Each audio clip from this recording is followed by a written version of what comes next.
J'ai l'impression que l'heure est venue de la chronique subversive de l'émission, celle qui fait trembler les puissants, celle qui a trempé sa plume dans le vitriol, qui repousse les limites. Mais comme Stéphane Guillon n'était pas disponible, eh ben tant pis. Ma foi, c'est l'heure de Pierre-Emmanuel Barré. Oui, continuez à applaudir. Continuez. Encore un peu. Stop. Merci. Point trop non faux. D'habitude, je ne suis pas friand de ferveur populaire, mais là, c'est mérité. T'es mérité parce que j'ai résolu un mystère, et pas n'importe quel mystère, celui qui nous rend tous fous depuis 7 ans. En fait, Emmanuel Macron, il n'existe pas. Macron, c'est François Damiens. Et bam, la lumière fut, tout prend sens. Je suis sûr qu'il y a une caméra. Paf, vu. On a été filmé depuis le début. Ah, elle était là. Ça explique tout. Depuis 2017, chaque jour, en voyant les décisions de Macron, on se disait « Mais non ! Mais c'est pas possible, mais il fait exprès pour nous énerver !» Mais en fait, oui ! Oui, il fait exprès, c'est le but, c'est une caméra cachée, elle est là, regardez ! Ah, François Damiens, mais c'est un génie ! Déjà, le tatoueur, le vendeur de frites, le commandant de bord, c'était fort. On se mettait à la place des gens piégés, on disait « Waouh, comment j'aurais envie de le taper si j'étais eux, là !» Mais là, le coup du faux président, mais c'est exceptionnel ! C'est exceptionnel. C'est fou, il a réussi à piéger un pays entier, quoi.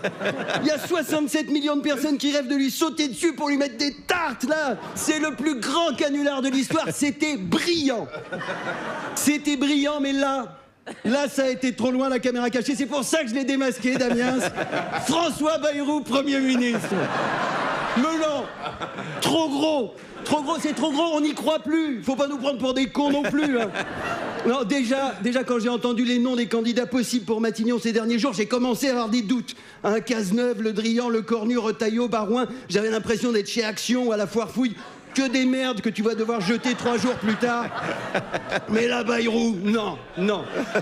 Non, Bayrou, c'est pas une réponse sérieuse à la question « On met qui à Matignon ?» hein. Au maximum, c'est la réponse à la question « Hollande, Fillon, Léotard, Mitterrand, De Rugy, Pinault, Feldman, Valéry, Pignon, citer un François encore moins compétent que ses 9 homonymes. » Et là, oui, Camembert jaune, là c'est bon, mais Matignon, non. Non, ça ne veut rien dire. Ça veut rien dire. Il y a 40% des Français qui vont plus voter. Les autres, ils choisissent en majorité le nouveau Front Populaire et le RN. Le message est clair. On vous fait plus confiance, on veut du changement. Et paf, Bayrou, Premier ministre. On peut pas moins changer qu'avec François Bayrou. Bayrou, c'est Barnier avec un peu de sauce béarnaise, quoi. Il a été député, maire de Pau, ministre, maire de Pau, député, ministre, maire de Pau, ministre, maire de Pau. Même sa carrière est bégaye, quoi. Avant sa nomination à Matignon, Bayrou, il était haut commissaire au plan. Je sais pas ce que c'est, mais visiblement, lui non plus.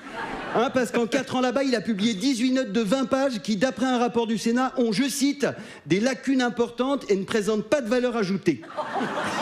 Je sais pas s'il parle de Bayrou ou de ses notes, c'est un peu confus. Ça marche avec les deux. Ça fait 42 ans qu'il vit grâce à l'argent des Français, qu'il leur donne rien en contrepartie. C'est même plus de l'assistanat, c'est de l'acharnement thérapeutique. Là, faut le débrancher, François. Le cerveau a pas donné signe de vie depuis un demi-siècle. Il n'y a plus aucun espoir.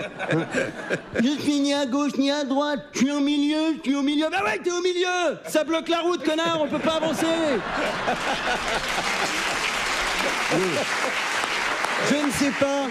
Je ne sais pas quel grand homme de lettres a dit un jour ni de gauche ni de droite, pile au milieu, la place du trou du cul, mais c'était bien vu. Eh ben c'est moi, dis donc. Et puis, pardon, mais Bayrou, il a quand même été ministre de Balladur, Juppé, Édouard Philippe. Son milieu, il penche quand même vachement d'un côté. Hein.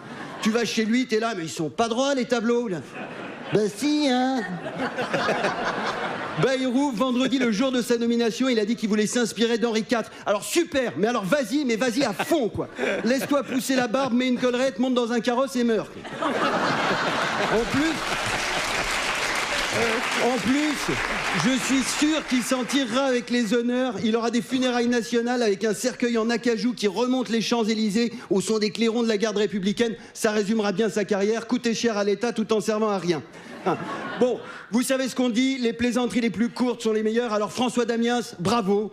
Hein, c'était très drôle, mais maintenant ça suffit. Sors du perso et rends l'Élysée. Merci de m'avoir écouté. Merci Pierre-Emmanuel Barré, qu'on retrouve aussi en podcast sur toutes les applis et en tournée dans toute la France. Et à partir de janvier, au Bataclan 2025. À partir de 2025. À partir de janvier 2025, tout à fait. Bravo.